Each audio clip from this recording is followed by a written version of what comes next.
Railway ऑफिसरचा मुलगा 90 लाख उडवले एका बार डान्सरवर, 32,000 करोडचा स्कॅम आणि नंतर जेलमध्ये मृत्यू। आता तुम्हाला वाटत असेल मी काय बोलते, तर थांबा ऐकून जा। आज आपण ऐकणार आहोत अशी एक गोष्ट ज्याने देशाचं चांगलंच नुकसान झालंय। तेलगी घोटाळा ऐकल्यासारखं वाटत असेल,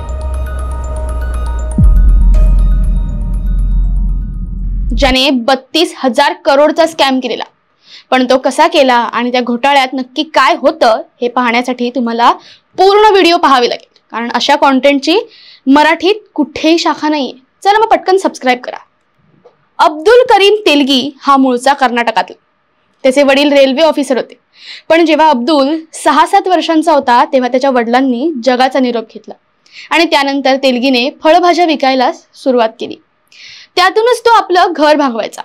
मेहनत करून तेलगीने B.Com ची डिग्री मिळवली आणि नोकरीच्या शोधासाठी तो स्वप्नांच्या मायानगरीत म्हणजेच मुंबईत आला। तेलगीने मुंबईत बरीच कामं केली, पण त्याच्या कामामुळे त्याला सतत काढून टाकलं गेलं। त्यानंतर तो एका गेस्ट हाऊस मध्ये काम करू लागला, पण ते गेस्ट हाऊस इतकं मोठं आणि आलिशान होतं की तेलगीचे डोळेच फिरले। त्याने ठरवलं की तो सौदीत जाणार आणि खूप पैसे कमवणार। मग तो 1986 साली सौदीत गेला, पण तिथेही त्याच्या कामामुळे त्याला काढून टाकलं गेलं। पण नंतर त्याची तिथे अशा माणसांची ओळख झाली की ती माणसं भारतातून खोट्या कागदपत्रांवरून सौदीत आली। तेलगी डोक्याने म्हटलं ना तर खूप हुशार। तो पुन्हा भारतात आला आणि त्याने खोटी पासपोर्ट बनवण्याचा स्वतःचा धंदा सुरू केला। तो अशा लोकांचे पासपोर्ट बनवून द्यायचा ज्यांचे डॉक्युमेंट्स क्लिअर नव्हते, पण तेलगी त्यात अशा प्रकारे हेराफेरी करू लागला की त्यांना लगेच दुसऱ्या देशात जायला मिळायचं। त्यानंतर तेलगी इथेच थांबला नाही, त्याला पैशांची हाव सुटत गेली आणि त्यानंतर 1991 ला त्याला पोलिसांनी पकडलं। आता एखादा असतो ज्याला जेलमध्ये टाकल्यावर डोकं ठिकाणावर येतं, पण तेलगीला इतकी हाव सुटलेली की त्याने जेलमध्येही घोटाळा करायचं थांबलं नाही। जेलमध्ये त्याला रतन सोनी नावाचा माणूस भेटला। हा स्टॉक मार्केटमध्ये काम करत होता आणि याच्यावर एक फ्रॉडची केस सुरू होती। तेलगी आणि सोनीने मिळून स्टॅम्प पेपरमध्ये हेराफेरी करायचं ठरवलं। मित्रांनो, स्टॅम्प पेपर हे सगळीकडे वापरलं जातं, त्यामुळे त्यांनी यात घोटाळा करायचं ठरवलं। प्रत्येक स्टॅम्प पेपरची किंमत वेगवेगळी असते। जसे की 100 रुपयाचा जर एक असेल तर तो खोटा बनवला तर त्याच्या हिशोबाने तो विकला जाऊ शकतो। पण बघा, जर एक स्टॅम्प पेपर 50 चा असेल तर तो गव्हर्नमेंटला मिळायला हवा, पण तो तेलगीकडे जाणार आणि असे जितके स्टॅम्प पेपर बनतील त्यात सरकारची तेवढ्या पैशांची चोरी होणार। तेलगीला या कामासाठी अनेक लोकांची गरज होती।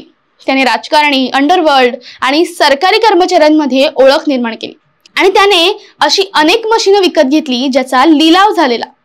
त्या मशीनद्वारे त्याने हुबेहूब सरकारी स्टॅम्प पेपर सारखे स्टॅम्प पेपर निर्माण केले। बघा, त्याच्यावर आणि रतन सोनीवर संशय येऊ नये म्हणून दोघांनीही लायसन्स काढून घेतलं।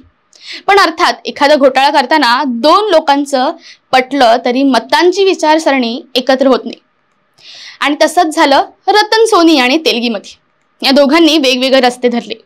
तेलगी त्याचा खोट्या स्टॅम्प पेपरचा धंदा सुरूच ठेवत होता। त्याने त्यातून इतके पैसे कमावले की जेव्हा तो एका बार मध्ये गेला तेव्हा तिथल्या बार डान्सरवर त्याने 90 लाख उडवले। मित्रांनो, तुम्हालाही आश्चर्य वाटलं असणार आहे की 1000 नाही, 10,000 नाही, डायरेक्ट 90 लाख।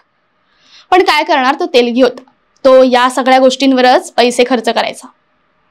त्यानंतर 2000 साली स्टॅम्प पेपर जेव्हा दुसऱ्या शहरात जात होते तेव्हा त्या गाडीला पोलिसांनी पकडलं, तर पोलिसांसमोर खोटी स्टॅम्प पेपर समोर आले। पोलिसांनी याच्यावर खूप शोध घेतला।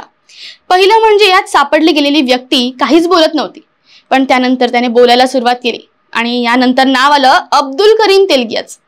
पण बघा, पोलिसांची चाहूल लागताच तेलगीने तिथून पळ काढला आणि त्याला शोधण्यासाठी एक टीम तयार केली गेली। त्याचं नाव होतं SIT, स्पेशल इन्व्हेस्टिगेशन टीम। आणि यानंतर तेलगी अजमेरमध्ये आहे असं कळलं। त्याला कळल्यानंतर लगेच तिथून पकडलं। केस मधून कळलं की हा घोटाळा 1994 पासून सुरू होता आणि त्यात हे सुद्धा कळलं की अब्दुल करीम तेलगीला नाशिकच्या सरकारी प्रेसमधून अनेक लोकांनी मशीन विकत घ्यायला मदत केली। यात अनेक राजकारण्यांची नावं सुद्धा समोर आली। जेव्हा तेलगीची नार्को टेस्ट झाली तेव्हा शरद पवार यांचं सुद्धा नाव आलेलं। पण या नार्को टेस्टमुळे भरपूर प्रॉब्लेम्स निर्माण झाले। या केसमध्ये पोलीस सुद्धा सामील होते आणि यामध्येच पोलीस इन्स्पेक्टर प्रताप काकडे याचा रहस्यमय मृत्यू झाला. त्यानंतर तेलगीला 30 वर्षांचा कारावास आणि 202 करोड रुपयांचा दंड भरावा लागला. पण 2017ला तेलगीचा जेलमध्येच मृत्यू झाला. तेलगीच्या वकिलाने असा दावा केला की केसमध्ये अनेक राजकारण्यांची नावं होती, म्हणून तेलगीला जेलमध्येच मारून टाकलं आहे आणि त्याचा खून झालाय असा आरोप केला. पण शेवटपर्यंत त्या राजकारण्यांची नावं समोर आली नाहीत आणि तेलगीचा मृत्यू ही केस बंद करण्यात आली. तुम्हाला काय वाटतं, हा खून होता की नैसर्गिक मृत्यू? कमेंट करून जरूर सांगा आणि व्हिडिओला शेअर आणि लाईक करायला विसरू नका. मला माहिती आहे तुम्ही अजूनही सबस्क्राईब केले नाहीये, तर लवकर करा, कारण मराठी त्याची कुठेही शाखा नाहीये.